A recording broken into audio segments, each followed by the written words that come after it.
After the Bell, presented by Nathaniel Lee, attorney at law. Well, let's go ahead and go after the bell with Brian Martin live in Los Angeles. And Brian, the Federal Reserve went big yet again on its rate hike today, huh?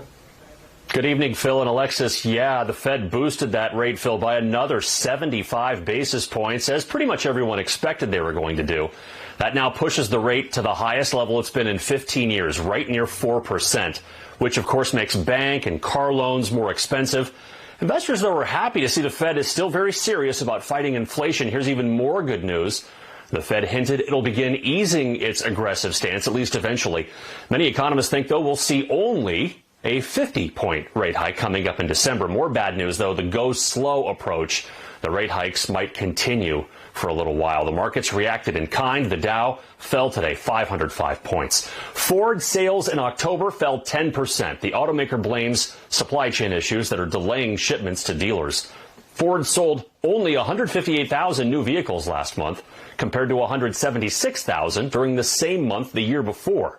And you know things are rough when sales of its popular F-150 pickups fell 17%. Mortgage workers at Wells Fargo say they are bracing for layoffs. Fewer people are applying for loans, and those Wells Fargo workers are scared they're going to lose their jobs. The bank had just 18,000 loans in its pipeline recently. To give you an idea, that's down 90% from a year ago. Wells Fargo is very reliant on mortgages as a core of its business. Reporting live, I'm Brian Martin. Phil and Alexis, back to you. Well, Brian, groceries are pretty expensive these days, but people are willing to pay for snacks, I understand? Yeah, just ask Mondelez International. The snack maker had a huge third quarter. Mondelez, by the way, happens to make something called Oreos. Yeah, officials with the company say people view those little chocolate cookies as affordable indulgences.